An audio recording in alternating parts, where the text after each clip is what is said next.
Why does your body so often win against invisible armies bent on invasion? Why, after shaking hands or touching a doorknob, don't you fall ill every single time? The answer unfolds inside you every moment. A tireless, complex defense called the human immune system. This system, evolved over millions of years, is a living mystery and a silent protector.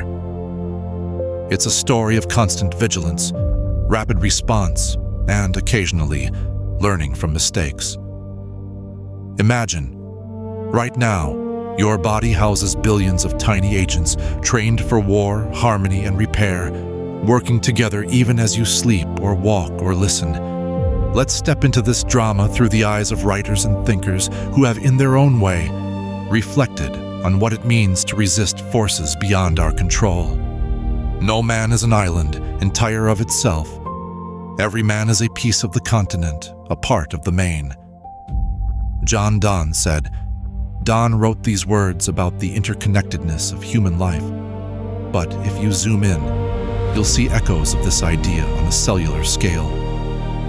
Immune cells are never truly alone. They communicate, collaborate, and even sacrifice themselves for the common good. Your immune system thrives through connection, responding not just as individuals, but as a coordinated community with shared purpose. In this way, our very biology mirrors the philosophy that none of us truly stands alone. Now, picture a single drop of blood racing through your veins. Within that drop live millions of white blood cells, leukocytes, the unsung heroes of body defense. However, these cells don't act at random. They are guided by instructions written long before you were born, in blueprints stored deep inside your DNA. What stands in the way becomes the way. Marcus Aurelius said, in immunology, obstacles, diseases, viruses, bacteria aren't just threats. Often, they become the catalysts that teach your immune system to grow stronger, smarter, and more adaptable. Every recovered illness is a lesson banked for the next encounter. The body's obstacles truly do become its way forward. Antibodies born from exposure can remember a virus for decades, standing guard in case it ever returns. But what exactly happens when a pathogen invades? A through-the-looking-glass journey from the outside world to inside your tissues. Let's imagine you breathe in a cold virus. It lands on the moist cells lining your nose or throat, hoping to break in. Immediately, your innate immune response kicks in, the body's rapid first responder team. Specialized cells called macrophages patrol for intruders, ready to engulf them whole.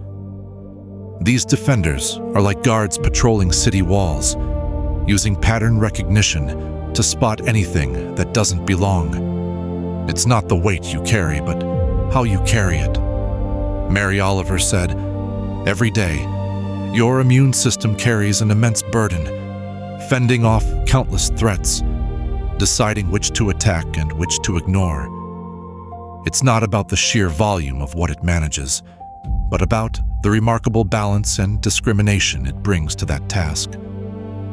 If the immune system attacks too weakly, disease triumphs. Too strongly, and it can start harming the body itself, as in allergies or autoimmune conditions. The art of carrying this weight with wisdom is at the core of immunity. Reflect on this. Immune cells talk to each other using a language of chemicals called cytokines.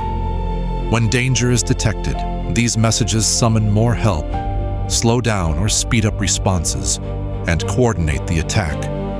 It's like a vast, invisible communication network humming through you. Let's pause to look at the next phase. The adaptive immune system leaps into action, a more specialized force.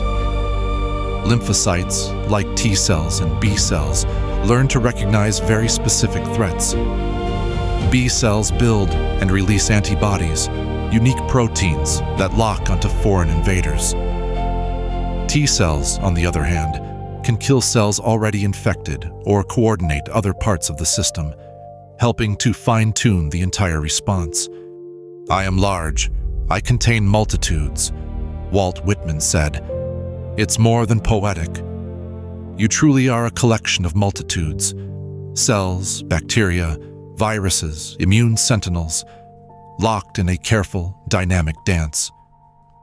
Even so-called friendly bacteria help tune your immune response, teaching it when to react and when to stand down. In this sense, you are both a single being and a bustling metropolis, a world where countless actors make trillions of decisions every second. Here's a fascinating twist. After defeating an invader, your immune system often remembers how. Memory cells linger for months, years, or a lifetime, ready to spring into quick action if the same germ dares return. This biological memory is the foundation of vaccination, a practice that teaches the body to recognize a threat without ever suffering the full force of disease. "Flow with whatever may happen and let your mind be free," Zhuangzi said. "Immunity isn't rigid. It flows, adapts, learns, and even changes with age or environment. Your system is shaped by what you encounter, the food you eat, the places you travel, the people you meet, the countless microbes that brush past in daily life. Your immune response is, in every moment, a balance between inherited code and life's experience, a constant negotiation between defense and tolerance. Now, let's see this all in action. Suppose you cut your finger. Instantly, immune cells rush to the site.